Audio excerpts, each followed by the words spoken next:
وەختتان وە خێر خەڵکە کوردەوار و میدوارم لە هەرکوێ هەن ساق و سەلامەت بن. ئێمە لەو دیبێتێ ئەوڕۆ بەڕسی ئاخرین شۆڕش ئەەکەین، ئاخرین شۆڕشێ کە ئێمە معتەقدین بە دەستەکانی ڕۆڵەکانی ڕاپەڕینی کوردەواری سەربەخۆ لە منتەقەی خاوەرەمیانە دەست پێیەکە وەتوانێت تەمامی دنیا بتەنێتەوە یا تەبعاتی تەمامی دنیا بگرێتەوە. شاید ئەم ئیدعا لە منزەرە فرەیەک لە مردم ئیدعایەکی گەورە بێ، شاید فرەیەک لە مردم ئەو جۆرەی کە تا بە ئیمڕۆ ئاموزش دریاگن و فێر کریاگن بۆیان وانە سەلمێنەی کە ئێمە ئاخرین شۆڕشین و ئێمە ئەو هێز و توانەمان ئەوێ کە بتوانین لە بەرامبەری نظامی سوڵتەی جیهانیە بوەستین. پێشووتر بێژم کە تۆ ئێژی سوڵتە، کە تۆ ئێژی ئەوتۆریتی، کە وا کریاگەسە زەهنی تۆ ئەوتۆریتی شتێکە بۆ بەختەوەری ئینسانەکان، یعنی سوڵتە یعنی دەسەڵات. ئەمە لە مێشکی هەر ئینسانێکە، لە زەهنی هەر ئینسانێکە تەبعاتێک بەجێ تێڵێ. تەماشا بکەن ئەمریکاییەکان بەڕەش پێستەکان وە بە کۆیلایەتی گرتنیان و هاوردنیانە یاڵەتە متحدەی ئەمریکا کە سەرزەمینێک بوو داگیرکراو لەلایانی سپی پێسەکانەوە، ئوروپیەکان، فەڕەنسەویەکان، ئینگلیسیەکان و سەرڕێژی جەمعیەتی ئوروپا ڕژیانەوە ئەمریکا. ئەمانە بڕێکیان لە ژێر دەسەڵاتی حکوومەتی بریتانیا بوون کە ئێوە مێژووە بە باشی ئەزانن. ئێوە ئەزانن کە لە ئاخرین دەورانە وەختێ نەپۆلۆن بۆناپارت نەیتوانی بەسەر دنیا حکوومەت بکات، یاڵەتی لویزیانای فرۆشت بە جەفەرسۆن ئەگەر اشتباه نەکەم. کەواتە تۆ لەگرا دەوڵەتێکی تەبیعی، سەرزەمینێکی تەبیعیت بە هەبوونی شارستانیەتێکی متەداومی هەزاران ساڵە نییە.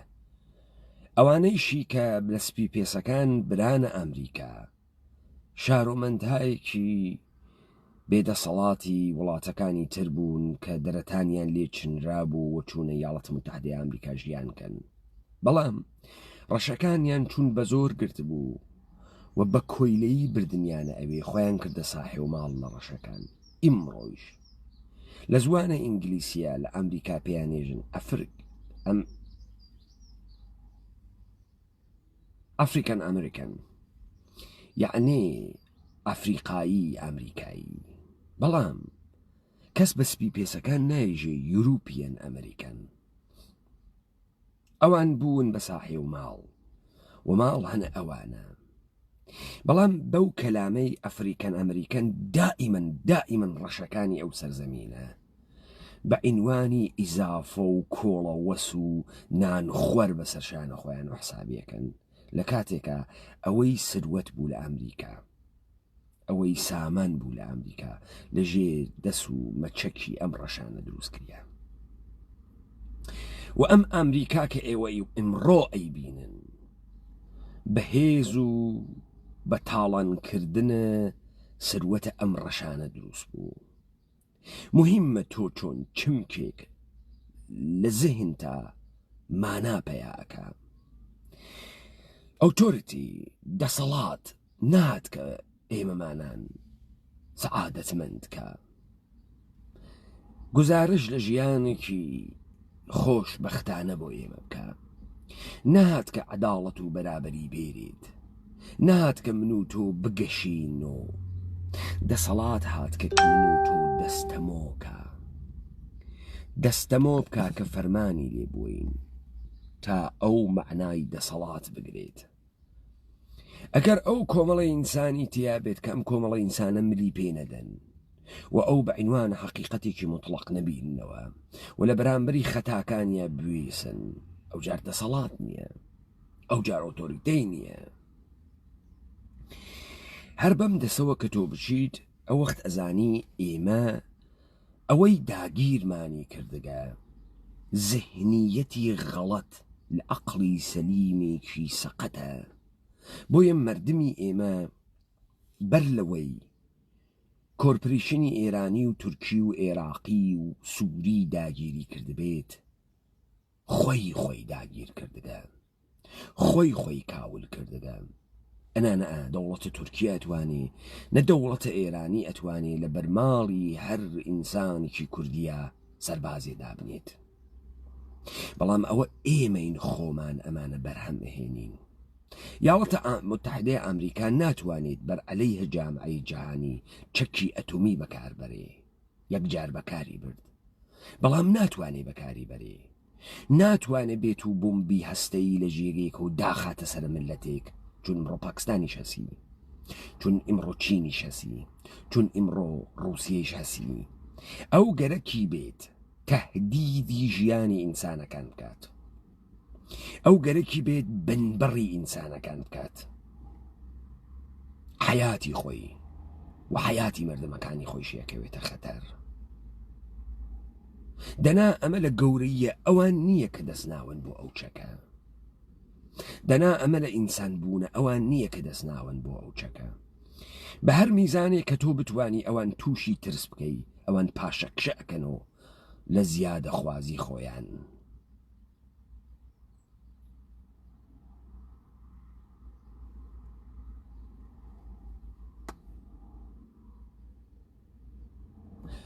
من مەسئلەیەکم بەحس کرد. ئێمە نازانین چۆن دەسەڵات دروست بوو، یعنی فێرمانیان نەکرد. یعنی ئێمەیەک کە هاتین و ئاموزش پەروەرشێکی هەمێگانیان دروست کرد بۆمان، عمومیان دروست کرد بۆمان. ئێمە نەمانزانی دەسەڵات چۆن دروست ئەوێ، نەمانزانی پێگەی دەسەڵات لەسەر چی دانریاگە. مەسەڵەن ئەڵێن شەرعیەت، ئێمە نازانین شەرعیەت چییە، لەکوێوە شەرعیەت هاتووە. ئێمە نازانین دەسەڵاتی عنی چی. ئێمە ناتوانین تەخەیولکەین کە دنیایەکی شەس حکمڕانی تیانە. ئێمە فێرمانیان کردگە جەدیدەن ئێژین ڕاهبەرمان نەگەرەکە، کوان ڕاهبەرماگە. یعنی ئێمە ئاوا فکرەکەین گزارش ئەدەین لە مۆدێڕن بوونە خۆمان، گزارش ئەدەین لە سەربەست بوونە خۆمان، گزارش ئەدەین لە ژیر بوونە خۆمان. تەمامی ئەمانە بوونە هۆی ئەوەی کە تۆ ئەم کاولکاری ئەمڕۆ لە دنیا ئەوێنیت. ئێمە بەر لە گشتێک پێویستە بزانین دوژمنە بەرامبەرە ئێمە کیس چه شکلیە. ئێمە لە دیبەیتەکانەترا بەحسمان کردە دەسەڵات کیس، مەسەڵەن ئینستە ئینسانێک بەرامبەر بەم گشتە زوڵم و ناعەداڵەتی و برسێتی و تەعەدا و تەجاوز و هاڕیان و بێکەرامەتیە دڵی تەنگ دەبێ. نازانێ دەسەڵات کیس، دەسی ناگا بە یەخەی مەسعود بارزانی، دەسی ناگا بە یەخەی عەلیە خامنەئی، دەسی ناگا بە یەخەی خێڵ تاڵەبانی، دەسی ناگات چون فکرەکە دەسەڵات ئەوانن.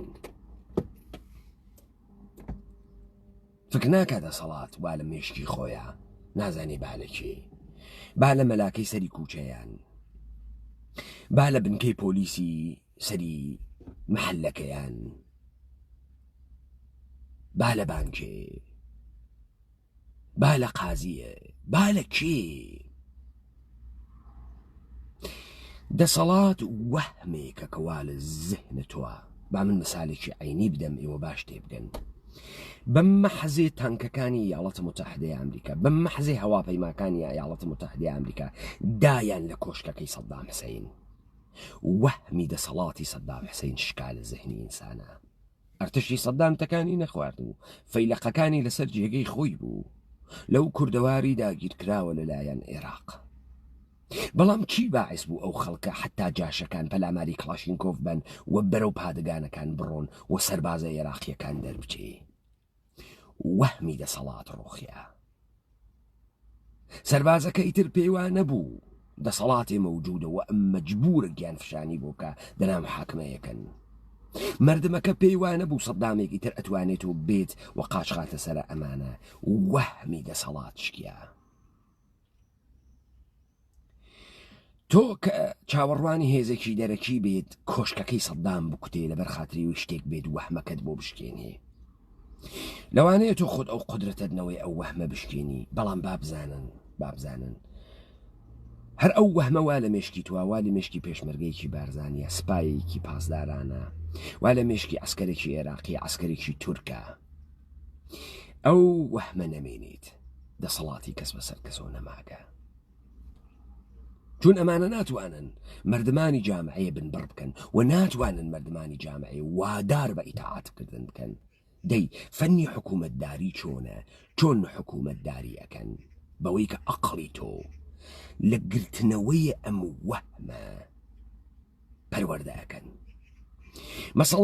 مەسەڵەن لای ئێمە ئەو میلەتە وا حاڕیاگە، وا سەرزەمینی بریاگە، وا کوردیەتی لە بین چووگە، وای کە نەمێشکی دەسەڵات یعنی باوک، وەکو چون باوکێت و مناڵی لەبەری و ئەپاڕێیت و داوای پوڵی لەیەکەیت و پارەی لەیەکەی بداتێ، ئاوا دەسەڵاتیشێ خەدەمات بە تۆ بە تۆ وا فکرەکەی تۆ. بەڵام دەسەڵات ئەو جۆرە کار ئەکا کە خۆی گەرەکێسی، ئەو جۆرە پێی خۆشە هەڵس و کەوت بکا کە خۆی گەرەکێسی. بۆیە دەسەڵات دائیمەن بەوەی کە بتوانین لە مشکی توا بمێنێت تۆ کەنێ کار ئەکا.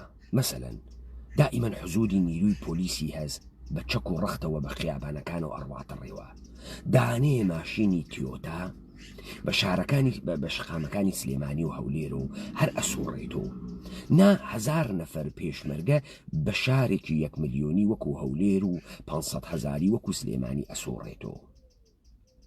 دائیمەن 100 دانە ماشین لە شاری کرماشانە ئەسوڕێتەوە، هەنێ تێڵاوە دەس و هەنێ تفەنگوە دەس و لیباسێکی ڕەش ئەکەنە بەر و سەر چاوێک ئەپۆشێنن و دیژە تێرۆر و نیروی ئینتزامی زد شۆڕش و ئەمانە تۆ کە ئەیوێنیت تۆ گزارش ئەەکەی لە حزورە دەسەڵات مەوجودە وا لە ناوی خیابانە.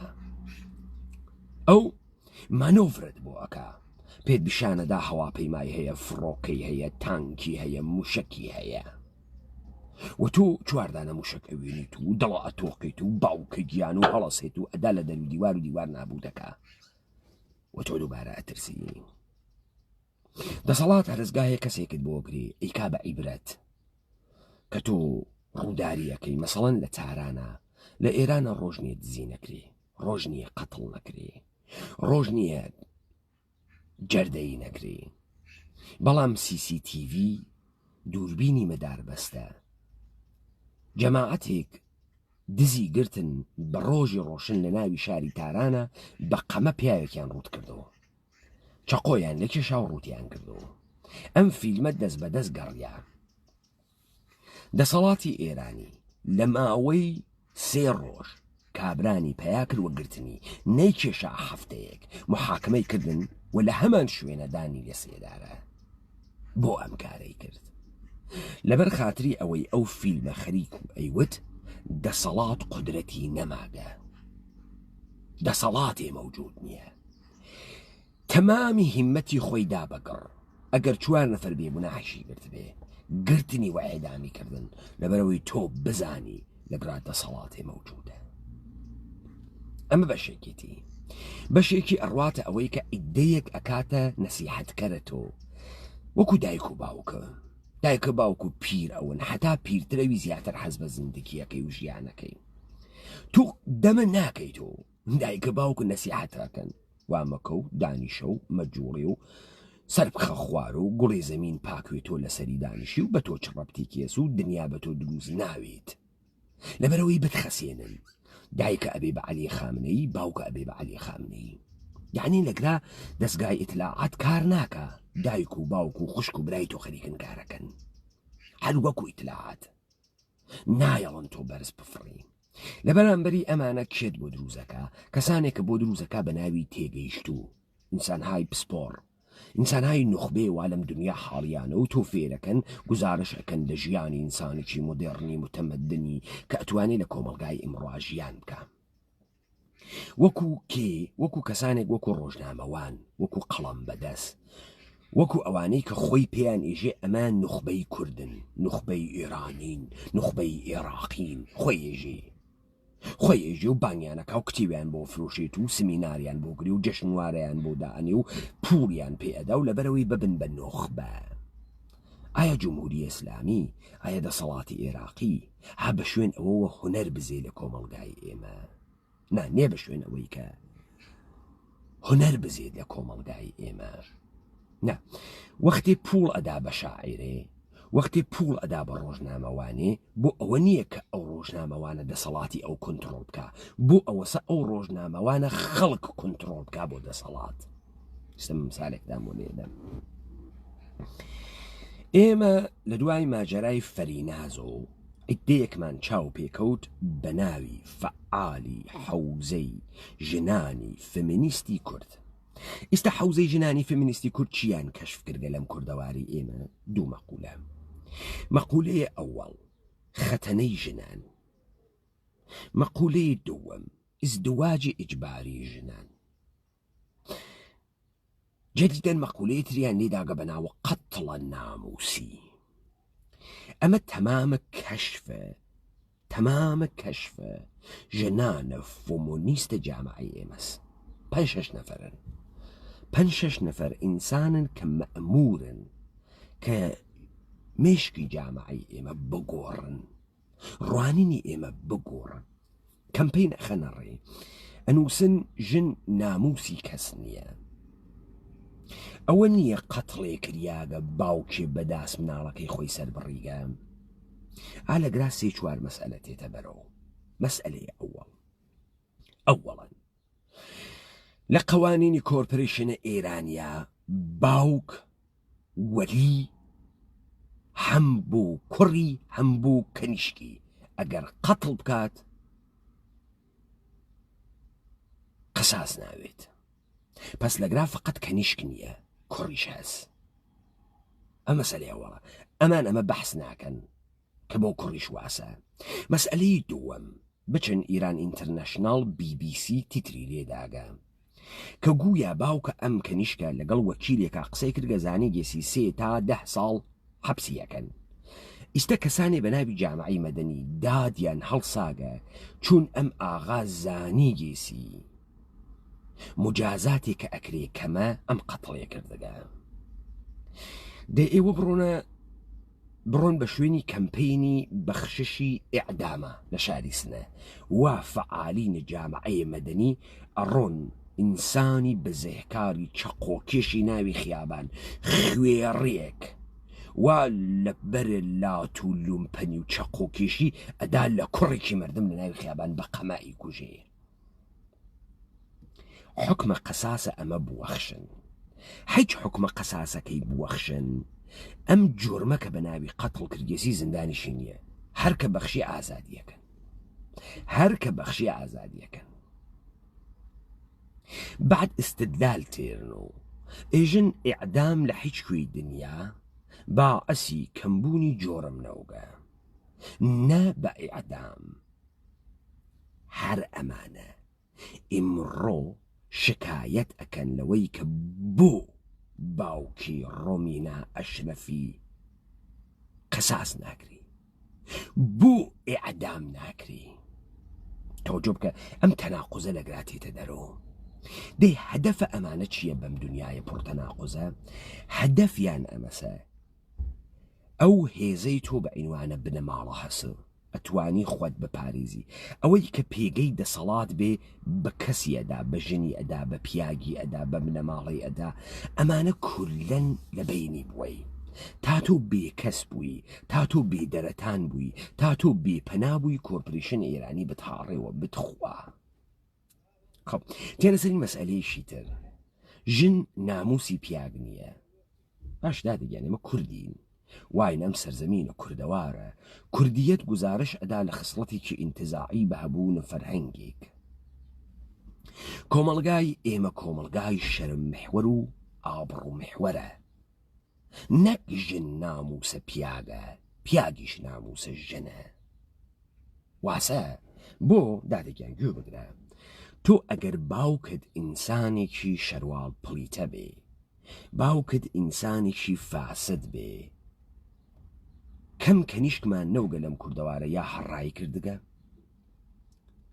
یا بەداخی باوکە فاسدەکەیوە تا ئەبەد ماگە و هەڵقرچیاگە، یا خۆی کوشتگە، یا تەردی بنە ماڵەکەی کردگە. تۆ ئەگەر کەنیشکێکوی باوکێکی نادروسە بوێت، خانەوادەی دروست نایەتە سۆراغە تۆ ئزدواجکەی.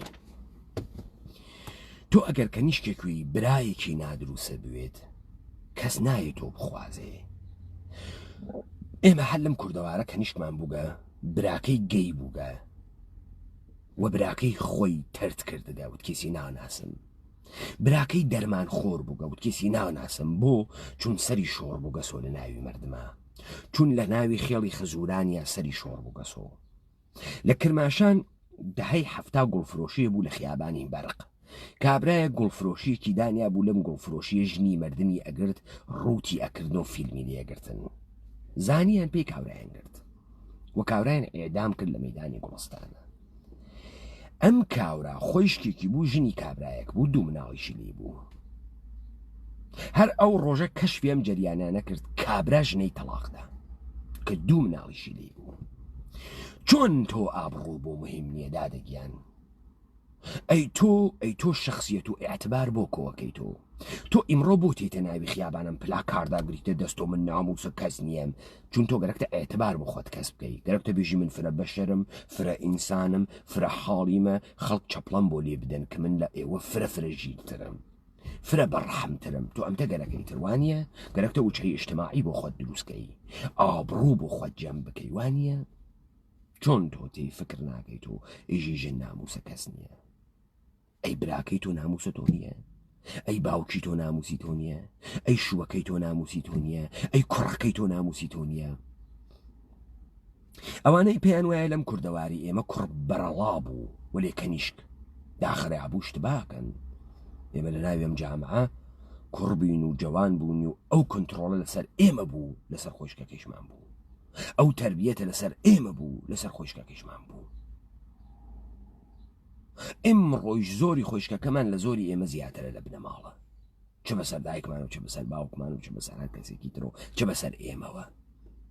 بۆ گزارشی دروست ناکەن لە کۆمەڵگای ئێمە دەلیلی هەست. دەلیلەکەی ئەوەسە ئەمانە دروست کریاگەن کۆمەڵگای ئێمە نەخۆش بکەن. بزانن شەڕی جیهانی دووەم ئەمریکا تەکە ژاپۆنا بووە شەڕی، ژاپۆنی نەئەناسی. ئەیدەیەکی مەئمور کرد خانمێک بە ناوی ڕۆت بنەدیکی مەئمور کرد دەرمەوردە ژاپۆن بە فەرهەنگی ژاپۆن تەحقیقەکە.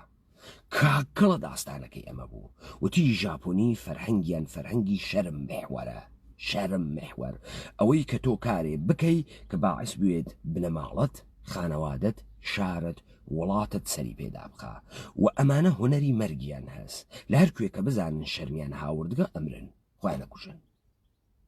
بۆیە تۆ ئەوێنەی لە جریانی جەنگی جیهانی دووەمە هەواپەی ئەمە ئەوەڵین دەحفە ژاپۆنیەکان بوون ئینتحاریان هاورد. ئەمە ژاپۆنیەکان بوون بە هەواپەیمە ئەیاندا لە ناوگانە دەریایی یاڵاتە متحدەی ئەمریکا. یاڵاتە متحدەی ئەمریکا بۆ ئەوەڵین بار لە تاریخی خۆیان لە ئۆقیانوسا خوێنی لێچوو بەدەستی ژاپۆنیەکان. فەرهەنگی شەرم محوەرە ژاپۆن باعث بوو یەک سەربازی ژاپۆنی بە پوڵ نەئەسندیە، نەئەبوو بە جاش، نەئەبوو بە جاسووس. پوڵ بگرێ چی پێ بکە؟ پوڵی بگرت هەیە بڕوایە ماڵ ژنەکەی تفیت هەیە کرد، باوکەکەی ئەوە بینی ناو چاوت، چی بکە بەم پوڵە؟ دێخۆ ئفتخاری نەهاورد و سەرشۆڕی هاورد و سەری شۆڕە کرد مردم. هەفتەی لەمەوە پێش کەنیشکێکی بۆکسۆری ژاپۆنی 21 ساڵە خۆی کوشت. بۆ لەبەر خاتری ئەوەی تەرەفدارانی وتویان تۆ سەری ژاپۆنت شۆڕ کردگە. هات لە تویتێکا مەعزەرەتخایی کرد لە مردمە ژاپۆن و خۆی کوشت. ئەمە فەرهەنگە ژاپۆنە، بۆیە ژاپۆن ئەوەسە تۆ ئەیوێنی. یاڵاتە متحدەی ئەمریکا ئەوەنە چارە ژاپۆنی نەکرد ئاڵمان ڕۆخیا، ئیتالیا ڕۆخیا، ژاپۆن نەڕۆخیا. مەجبور بوو چەکینەوەوی لێبە. با ئەم وەسفە خەڵکی ژاپۆن تەسلیم نەبوو، ئیمپراتۆر تەسلیم بوو. خەڵک تەسلیم نەبوو. خەڵک بەسەر شۆڕیە زانی تەسلیم بوێت و تەسلیم نەبوو. کەما اینکە سەرباز ژاپۆنی بوو لە کشوەرەکانی ئاسیا 28 ساڵ دوای جەنگی جیهانی دووەم بە تەنیایی شەڕی کرد و تەسلیم نەبوو. ئەمانە بنەمای بە قووەتی ملەتێ دروست ئەکا فەرهەنگ و کولتوری هەزاران ساڵەی کە لە دڵیا تێتە دەرەوە. بەڵام تۆ وەختی ئەوێنی کاورایە هات کە بەناوی ئینسانیەت یەک دانە قەتڵی گرکە بەدەسۆ كأنه أم قتلبا أسبوبتو إشي بي بنياني خانواده بي روخيني قشتي بخيته دسي علي خامني قشتي بخيته داد قستريه دسي داد قستريه إيران تو بي أمكار بكيتو أما أم ديوانا بشتيا تو دوێکە بەناوی پاراستنی جانی ئینسانەکان حەچی چەقۆکێش و خوێڕی و ئەرازوڵ ئەو باشە لە ئیعدام دەری تێری ئیمڕۆ داوا ئەەکەی باوکی کەنیشتی وا قەتڵی کردگە بیکوژن دەی من ئەمە بخەمە کوێ چۆن تعریفی کەمەوە چۆن تعریفەوێتەوە ئیلا ئەوەی کە تۆ خەریکی مێشکی ئەم مەردمە نابوو دەکەی خەریکی ئەم ئینسانانە لەبەین ئەوەی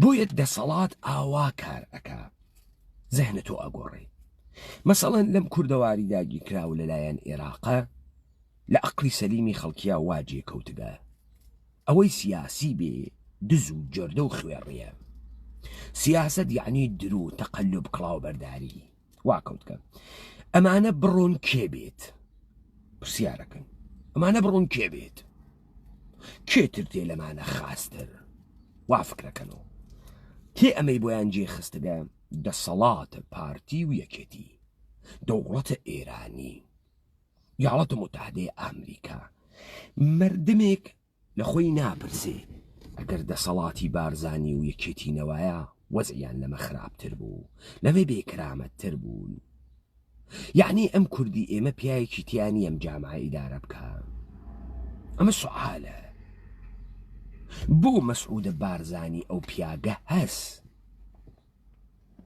ئەمە کەسانێکی تر نییە ئەمە سوعالە تا ئیشە ئێمە بە جواوەکەی بگەین بزانین ئەمە کێ فێرە مەردمی کردگە مردم چۆن بەمەگەیگە کێ فێریانی کردگە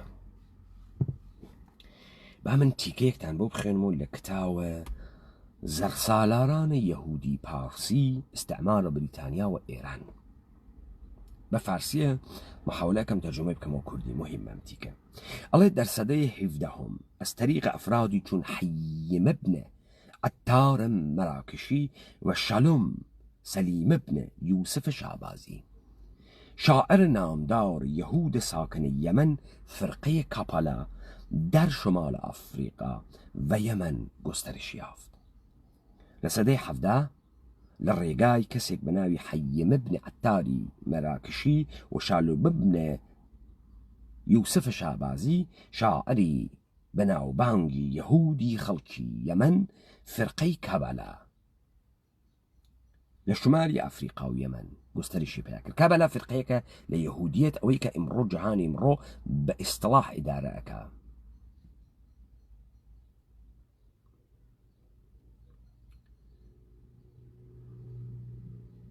در این دوران در تونس الجزایر نیز برخی چهره‌های سرشناس یهودی رهبری حلقه کابالا را به دست داشتند. مردخای ابن موسی ساسون بغدادی در بغداد حلقه متنفذی از فرقه کابالا پدید ساخت که تا سده 20 در منطقه حضور داشت. اسحاق ابن موسی نیز در روستای حریر اربیل کردستان اسحاق ابن موسی نیز در روستای حریر اربیل کردستان مستقر شد و خاندان حریری را بنیاد نهاد. یکی از پسران اسحاق به نام پیناس در ماجرای شبتایزوی شرکت فعال داشت. دو پسر دیگر او به نامهای حیم و اسحاق حاخامهای شهر رواندز و اربیل بودند. اعضای خاندان حریری در تمام سده‌های 18 و 19 در کردستان فعال بودند و از رهبران فرقه کابالا در بین النهرین بودند. اما کام حریره اما همان حریره که امرو امریکا فرودگاه نظامی تیا دروست کردگه. بنەماڵەی حەریری لە یەهودیانە کابالایین کە هاوری یاگنە ئەم بەشە لە کوردەوارە ئێمە لە منتەقەی حەریرا دانریاگن. فرانسوا حەریری کوڕەکەیس کوڕە ئەم بنەماڵەزە دەسەڵاتە بارزانی لەکوێوە وەسڵە بە جوولەکە دەسەڵاتە بارزانی نەهات کە دەسەڵات بۆ کورد بێری دەسەڵاتی بارزانی هاتکە دەسەڵاتی جوولەکە بەسەر خاوەرمیانە مسۆگەرکە ئاواسە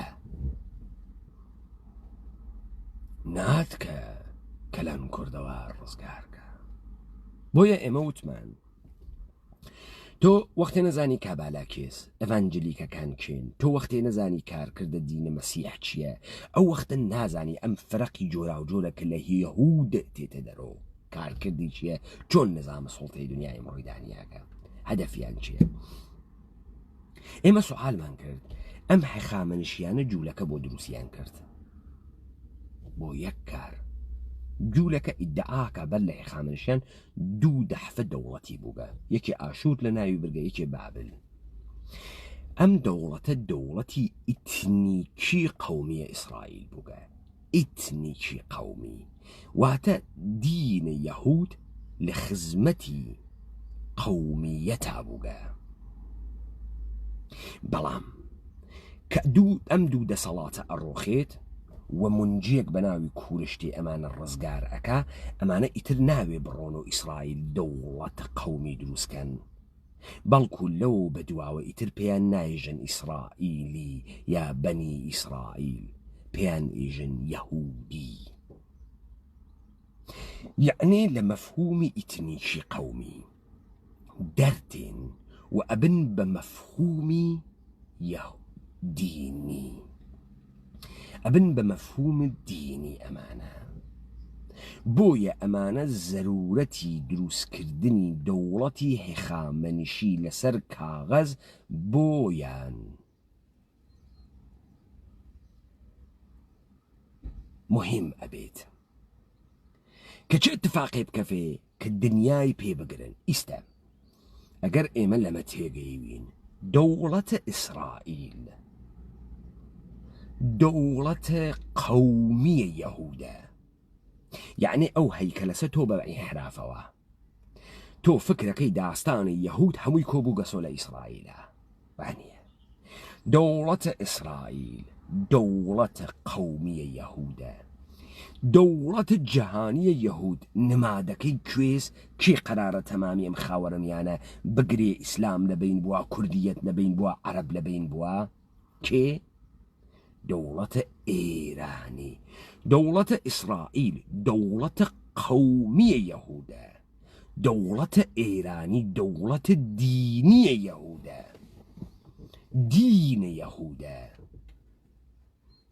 وەختی تۆ لەمە تێگەیت ئەو وەختە ئەفەهمیت حرەکاتە ئێران تەکە ئیسرائیلە چۆن هەماهەنگەوە ئیسرائیل قەڵەت ئەکا بەرامبەر بە ئێران تەکانێ بخوا چون یەهودی جیهانی وا لە پشتە ئێرانە چون ئەمە دەوڵەتی یەهودی جیهانیە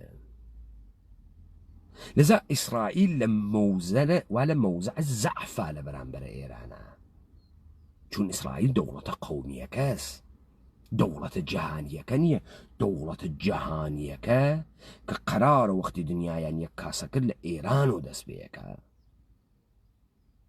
سەرزەمینیان ئێرانە ئەمانە و تەمامی ئەم کوردەوارە دوو ئەنسۆرە شێبەری پێ بگرن عەرەب و ئیسلام کورد و ڕەهایی ئەگەر ئەمە ئێمە تێئەگەین ئەو جار ئەفەهمین تەمامە نەخۆشیهای زێنی ئێمە لەکوێ دێت لەکوێ ئەم نەخۆشی زێنیانە ئێمە تێ مەسەلەن مثال بدەم 100 ساڵە کۆرپۆرێشنە ئێرانی بە زۆری شەق و سەرنەیزە و کتێ و فردەوسی و تاریخ و جوولەکە گەرە کێسی بیکاتە ناوی مێشکی دانەی ئینسانی کوردی کە تۆ ئێرانیت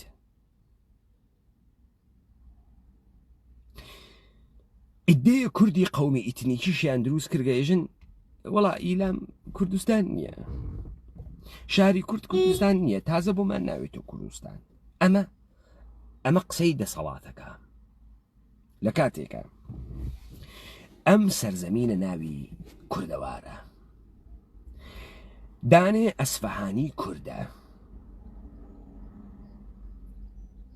و ئێشێ بەرەو کوردیەت بڕوە ئێرانی نییە. ئەو جار ئیستە دانێ ئەسفەهانی ئێشێ سابتی بکات کە کورد نییە، تا دوێ کە ئەو گەرەکی بوو بێت بە زۆر بە ئێمە بێژێ تۆ ئێرانیت، تا دوێ کە تۆ گەرەک تو بێژی لە ئەو ئیلام ناوێتە کوردستان و ئەوێتە کوردستان ناوێتە کوردستان. بەڵام ئیمڕۆ دانێ ئەسفەهانی ئێشێ زۆری خۆی با سابتی بکا کورد نییە، نەک ئەوەی کە سابتی بکە ئێمە ئێرانی نیە ئێرانی نین. بەمە ئێژن دەسەڵات، بەمە ئێژن قودرەت، بەمە ئێژن قودرەتی ڕەوایەتی ڕاپەڕینی کوردەواری سەربەخۆ.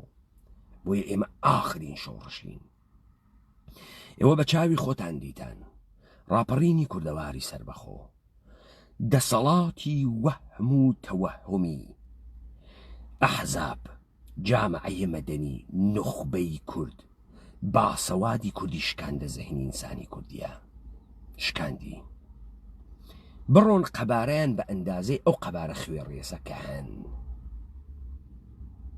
بڕۆ ئەمانە زەمانی خۆیان کردبوو بە مەسنەدە کوردایەتی، جاش و باش و جاش و باش. ئیستە ئەمە ڕاپەڕینی کوردەواری سەربەخۆ سوا لە مەنزەری سوژەگیە و ئەوانی داگەسە بەرداسی شەپۆلی تازیانەی کوردیەت. ئەم ڕاپەڕینی کوردەواری سەربەخۆ سوای کردەکە ناتوانن لار بڕۆن، چون خوێنیانەکەینە شیشە. ئەمەسە کە بە ئێوە ئێژێ ئێمە حەوزەی دەسەڵات ئەناسین، دیپلۆماسی ئەزانین دنیا چۆن کارەکە، ئەزانین چۆن لە هیچ چت بخولقێنین، ئەزانین چۆن دەسەڵات دروستکەین. بەڵام ئەوانەی لە بەرامبەر ڕاپەڕی ناوێسیاگەن وا دەنگی ئیگنۆرەکەن و حملەی پێکەن، ئەمانە مشتێ کارمەندن وا منفعەتیانەکەوێتە خەتەر، مشتێ سکت و فرقە ناگەنە 10,000 نەفەر لە ناوی تەواوی کوردستانە. ئەم کوردەواریە من ناگەنە 10,000 نەفەر، مشتێ بەچکە حیزبی و بەچکە تەجاوز پێکریاگ و توخمە سکتە 100 نەفەری و 50 نەفەری و 20 نەفەری و ئەمانەنە. بەڵام لە بەرامبەری کولێکە بە ناوی فەلسەفەی کوردیەت، دینە کوردی ناتوان مقاومەتکەن، چون ئیمڕۆ ئینسانە کوردی نەک مستەئەجر نییە، نەک کرێکی نییە، نەک بنچەپۆک نییە، بەڵکو خاوەنە دوو لە سێ ئەم خاوەنە میانەسە. و ئەوەی کە لێی بریاگە هێز و ئیرادەی کوردیەتە، دەنا سروەتە کورد وا لە سەرجێی خۆیە، چەکە ئەسڵ حەز ماڵە پوڵە خۆراکە گشتی کۆبوو گەسۆ کافیەت و ئیرادە بکەی دەسەڵات فڕەدەی، ئەسڵ حەوا لە اختیارتە، پادگان وا لە بەردەستە. ئەوانەی کە نیرویان داگە بە داگیرکەر تێنەوە ژێر ڕەوایەتە کوردی و تەمامی ئەمانە وا لە مشتی خۆمانە. بۆیە لە ئەوەڵەوە ئەمە ئاخرین شۆڕشەکە ڕەوایەتی کوردیەت تێرێتەوە. پس ئەقڵی سەلیمی ئێوە بە قسە دەستکاری کریاگە و قسە مهمە. مەسەڵەن یەکێ لەو شتانەی کە مرۆ بوو گەسۆ باو ئەمەسا کە تۆ پوڵت نەوێت ناتوانی شۆڕشکەی. ئەمە کێ کردە گێزیەوە باو؟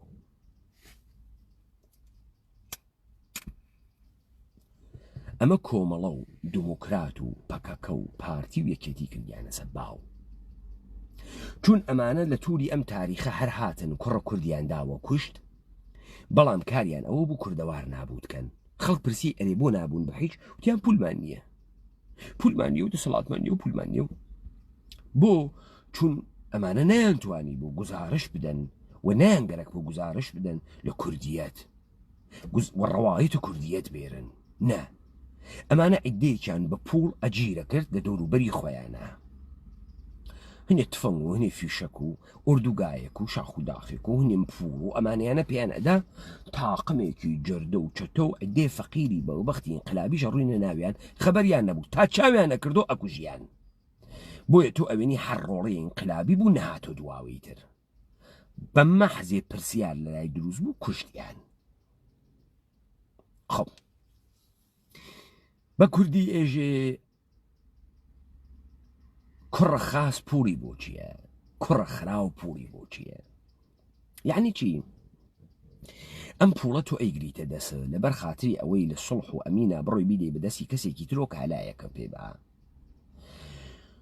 ئەم پوڵە کاغەزیە لە پشتی چی چاپەکرێ لە پشتی زۆر چاپەکرێ دەوڵەتە ئێرانی ئێژێ من حاکم ئەم جامعەمە زۆرم هەست و ئەم کاغەزە من ئەیدەم ئێوەی مامەڵەی پێ بکەن کاورایە وا بیسکیتێکی هەست دەبێ لە بەرامبەری ئەم بسکیتە کاغەزێ وەربگرێ وەبیدا بە کابرا ئەمە زۆرە حەچێکی تر نییە مشتێک کاغەزی ڕەنگ کردگە زۆر وا لە پشتیا دەی منی کورد زۆرم بوو چ پێویستم بە دۆلاری ئەمریکایی هەیە منی کورد زۆرم بوو چ پێویستم بە تمەنە ئێرانی هەیە منی کورد زۆرم بوو چ پێویستم بە پوڵی چاپی عێراقەیە من کە زۆرم بوو بە زۆری خۆم مراوداتی بینی مردم دروستەکەم و تێڵم خەڵکی لە بەرامبەر یەکتری و کالا بگۆڕێتەوە ئەتوانم چاپی پوڵی خۆم بکەم ئەتوانم پوڵی خۆم دروستکەم ئەتوانم شێوەیەکی تر لە بازرگانی لەنێوان خەڵکا دروست بکەم چه احتیاجمە دۆلاری ئەمریکاس کە پوڵم بوێت کە ئەم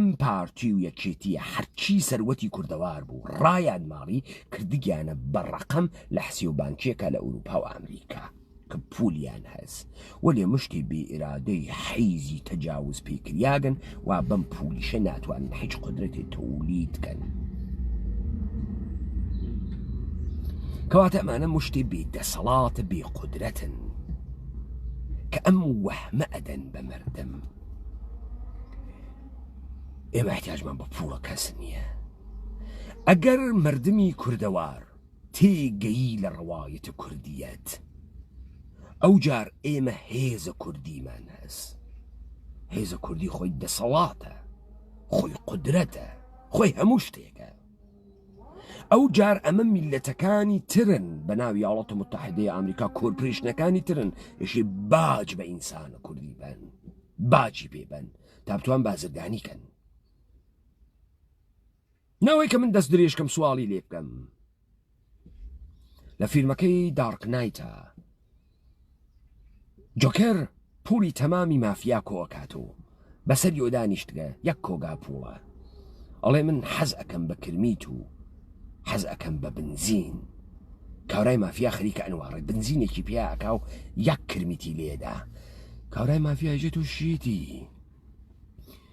ژنە تۆ پەستی وا فەساد بۆ پوڵەکەی وا فەساد بۆ پوڵەکەی بێشەرەفت و حەتیشتە پوڵە جۆکەر خۆی عینە دەسەڵاتە خۆی توانێ شار تەعتیرکە خۆی توانێ هەرکە مەیلی بوێ لە بینی بووە خۆی توانێت ناوی دڵی دارەی پۆلیسە مەموری پۆلیس لەناو بووە چ پێویستی بە پوڵە ئەو هەر کارێ مەیلی بێت توانێ بیکە هەر شتێ مەیلی بێت توانێ بەدەستی بێرێ چ پێویستی بە پوڵە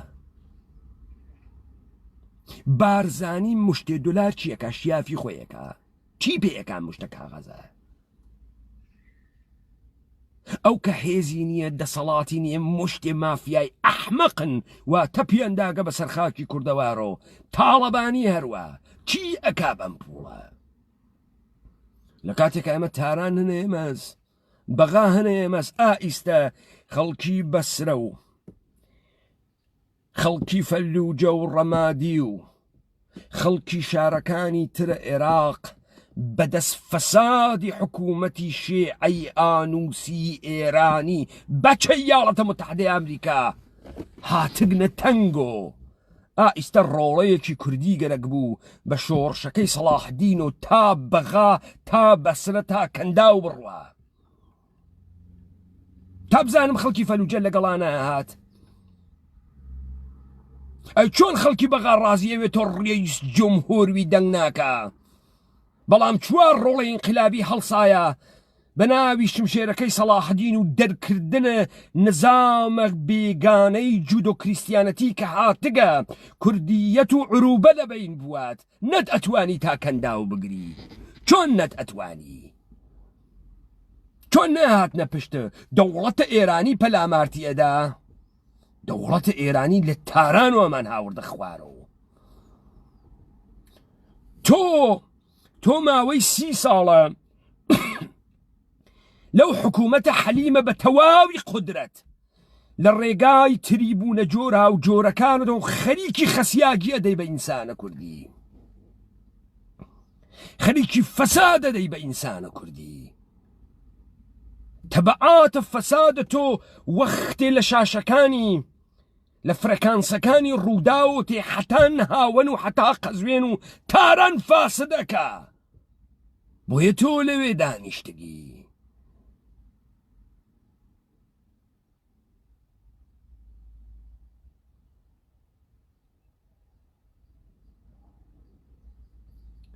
بۆیە تۆ نابود کریاگی بەدەسە پارتی و یەکێتی بەدەسە حکوومەتە حەلیمە کوردستان. دەنا خەڵکی بەغاوا لە خیابانەکان و فشاری بۆ هاتکە بەدەست کاولی و نابودی نظامە سوڵتەی جودۆ کریسیانەتی. ئەم خەڵکی بەغا هەمان خەڵکن کە لە ژێرە ئێرادەی سوڵتانێکی گەردەنکەشە وەکو سەلاحەدین شمشێریان لێدا. چۆن نایەنە ژێرە بارە دەستە تۆ؟ چۆن تۆ مردبی خەڵک ناکەوێتە شوێنە؟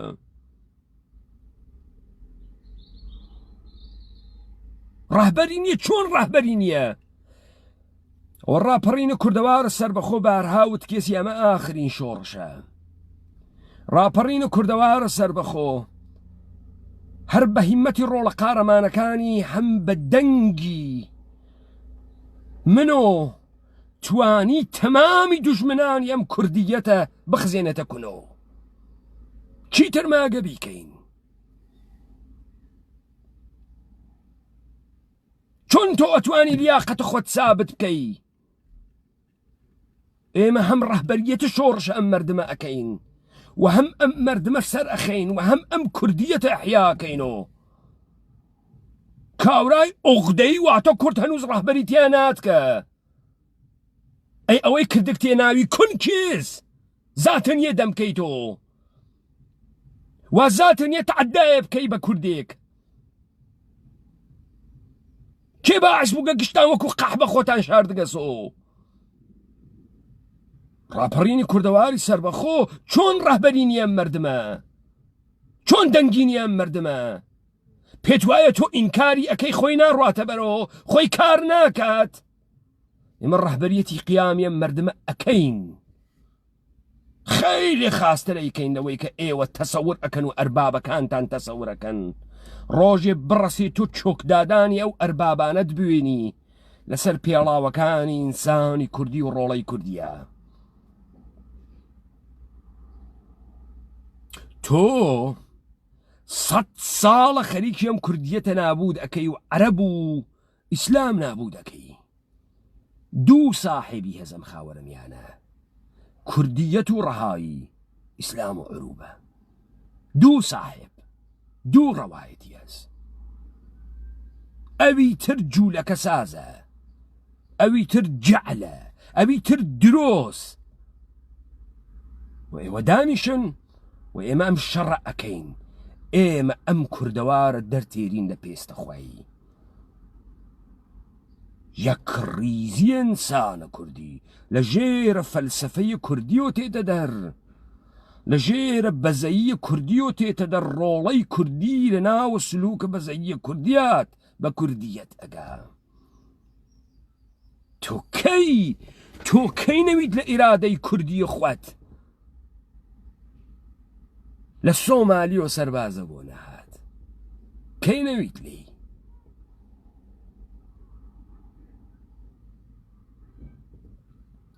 خەڵکی کوردەوار ئەها لەسەر حیزبی دیموکرات دوو ناوە شەڕیانە، ئەها لەسەر کۆمەڵە ناوە 4 نەفەر شەڕیانە، ئەبەی موحتەدی و سەیبراهیمی عەلیزادە و عومەر ئیرخانی زادە و کۆمونیزمە کارگەری ئەزان بوو لەبەر خاتریەوەی ئەم ناوە حافزەی تاریخی وا لە پشتە. ئەم ناوە ئیتر پێویست ناکات تۆ بێی دیبەیت بکەی و زەحمەت بکێشی و ئەمانە. یە دەورانێ بە یە تەقە و فیشەک و 5-6 نەفەر ئینسانێوە کوشتان یە ناوێ دروست کریاگە بە ناوی کۆمەڵە. ئەمانە لەسەری ئەم ناوە شەڕەکەن چون ناوەکە مهمە. ئەمە ئرسیەس پێتگەیگە. بۆیە ئیتر کاورا مەقاومەت ناکە، هیچ مەقاومەتێ ناکە، چون ناوێ بە ناوی کۆمەڵە یا دیموکرات مەوجود بووکە.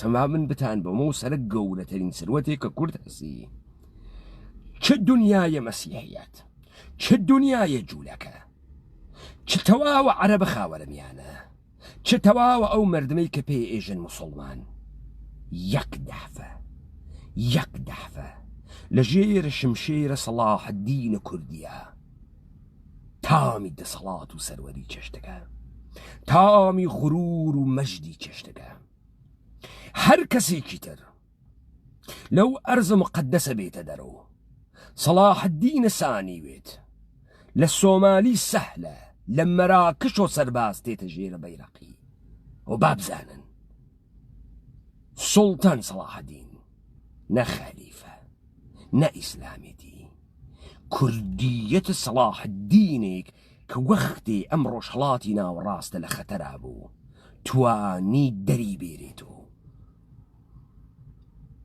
لە دوژمن پاکی بکاتەوە تۆ ئەو میراتەت هەست چۆن فکرەکەی کاورای بەغایی ناکەوێتە شوێنە سەلاح الدینە سانی چۆن فکرەکەی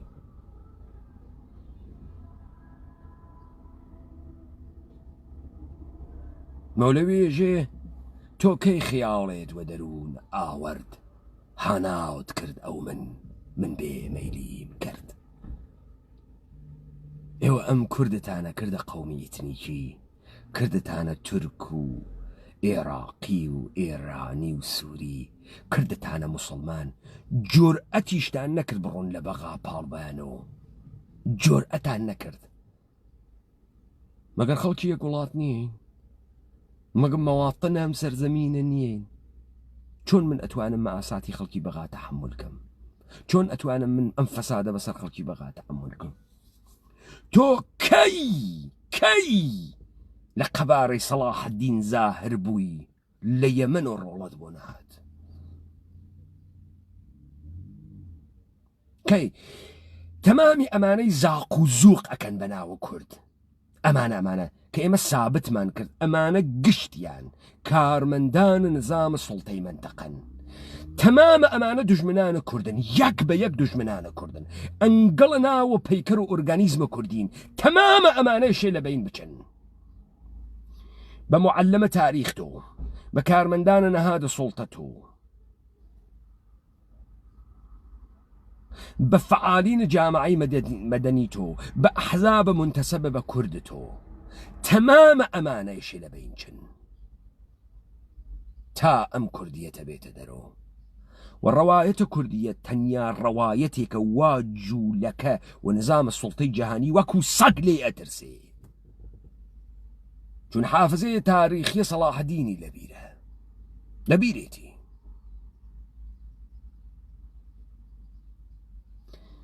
یاڵەتە متحدەیە ئەمریکا هەر ئەوەسە وا تاڵەبان چۆکی پێ هاوردە چۆکی پێدادا بە کلاشینکۆڤ تاڵەبان چون ڕەوایەتە ئەفغانی بوونی بەدەسۆ بوو چون وتی ئێمە بریتانیامان شکستدا ڕووسیەمان شکستدا ئەمریکای شکست دەدەین وە شکستیدان ئێستش بە حکوومەتەکەی تاڵەبان بە حکوومەتەکەی ئەفغانستانی ژێ شەهرداریە کابول ئیجازەشی نەدا لە کۆنفرانسە مساڵەحەیە خۆی و ئەمریکا شرکت بکە هەر بە ڕەسمیەتی نەناسین ئەوەسە ئونسورێک ئیرادەیەک کە ئەتوانێ لولوویە وەکو ئەمریکا لولوویە فاسدە وەکو ئەمریکات بۆ بێنێتە پایی مێزە مزاکرە تا بە ئەندازەی قەوارەی خۆی هەڵس و کەوتکە تا غەڵەت بکە قاش بخاتە ناوی سەرزەمینە من بێجا ئەکا سەرزەمینی من ئەکا بە پادگانە نظامی خۆی بووکە سۆپارێزەرە بارزانی و تاڵەبانی زانە کوردی و خاتری ئەوەی کە کەرامەت بگەڕێنێتەوە بۆ خۆی سەروەت بگەڕێنێتەوە بۆ خۆی گوزارش لە ئیرادەی خۆی بکات تەمام ئەمانە لە بینەوات چون ئەمە سەرنوشتە مەحتومە ئینسانە کوردیە کە کوردوێ ئەم کۆدە تاریخی واکریاگەسە ناوە وجودیە فقط لە وجود ئەواز بۆیە هەر ڕەوایەتی هاتەم کوردەوارە هەر ڕەوایەتی هات بوودا هات مەسیح هات جوولەکە هات ئیسلام ئەم هات نەیتوانی بەسەر کوردیەت و فائق بوێت، نەیتوانی و کوردیەت لە خۆیان حەلی کرد. و ئێستاشە کە کوردیەت ماگە تۆ تەبەلورە ئەم عەزەمەتە کوردیەتە لە سەلاحەدین ئەیوبی وێنیت، بێوێنەترین ئینسانە تاریخ. چون کوردیەت فەلسەفەی زندگیە، دینە، نەموودە دەسەڵاتی نەگرتگە. یەک دەحفە نەموودە دەسەڵاتەگرێت لە مەچەکەکانە سەلاحەدینەوە، دەحفەیە تریش ئەیگرێت. ئەو وەختەکە ئەم دنیامانە لێ تەنریا گەسۆ قەرارە نابودمان کەن، ئەو وەختە ئێشێ کوردیەت ببێتە دەسەڵات.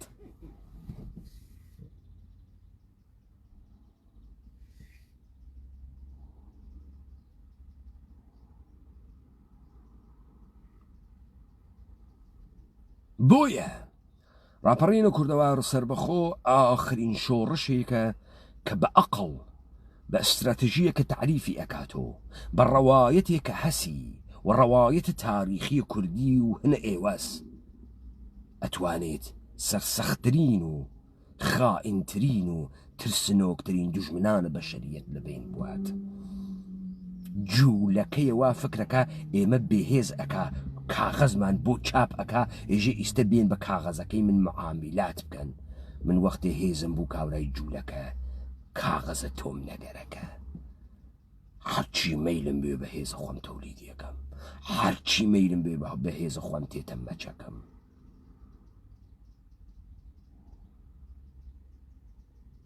ئەم دنیا یا جێگەیە کە من تیا وەکو سەروە زندگی ئەەکەم، یا تۆ ناتوانانی ئەربابیتیە.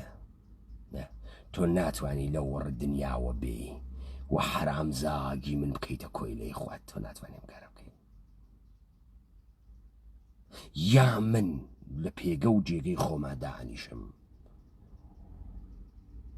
و تۆ لە منزەرێک و بە ئیکرام و بە ترس و تێیتە دیوەخانە ئێمە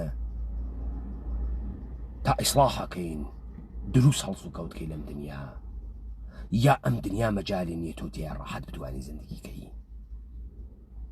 هایتەرانی تیا بکەی و خۆشە لێ بگوزەرەی. ناتوانی من بترسێنیت و مێشکم گەندەڵکەیت و هەنێ قەحبە و جندە بخەیتە گیانم، زەهنیەتم نابوود کەی تا من تەسلیمە تۆ بووم.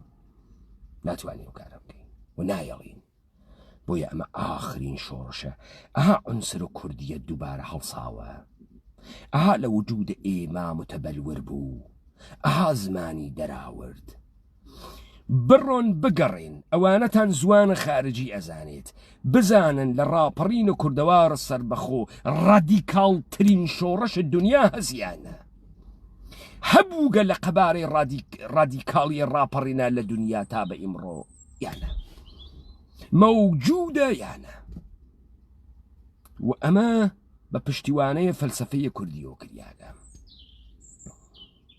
جا کە سەرە پارتی و یەکێتیمان پان کردەوە، ئەو جار تازە سپای کورد ڕەوانەوێتە ناوە خاوەنەمیانە، ئەو جار تازە ئێوە ئەبینن کوردیەت چۆن سەرزەمینەکان و ئینسانەکان ڕەها ئەکاوە ئازادیانەکە، و چۆن وەج بە هەزاران هەزار مەلایەن ئینسان بەرەو پیرە کوردیەت تێن و دەروازەکانیان ئەکەنەوە بۆی. کە لە ژێر ئەم سەیتەرە و ئەم نظام و ئەم جەهەنبینیە و ئەم سەروەریە و ئەم مەجدە و ئەم گەورەیە خۆیان جارێکی تر ببینەوە و عەزەمەتە بەرباوت چووک کە خەریکە ئەبێ بە ساڵەکانی دووری زووی کۆن ئەحیا ئەوێتەوە بۆیان. بۆی ڕاپەڕینە کوردەوارە سەربەخۆ ئاخرین شۆڕشە. ئەمە تەبیعەتەن هەروواکە ئێوەیش ئەوێنن لە بڕێ ئەدیانە ئێژێ ئەڵڵاهومە ئەسابرین، سەبریگەرەکە. وجود و پەیکەرەی ئێمە پڕە لە فاسد، پڕە لە بێ ئەخلاق، پڕ بووگە لە ئینسانە سەخیفە بێ ئەقڵ.